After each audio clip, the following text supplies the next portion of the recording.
Gladly, says Grandad dog. Grandad dog gladly sells all Garage sorts sales. of things, even Ice lollies. Peppa gets an orange ice lolly and George gets strawberry one. They giggle happily. Hee hee! Are you sure you don't need petrol for your journey? Asked Grandad dog. No, that will be all, replies Daddy Pig. Thank you. He paid for the ice lollies and drive off.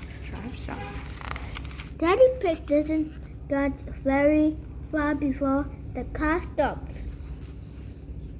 Grandad dog spoke.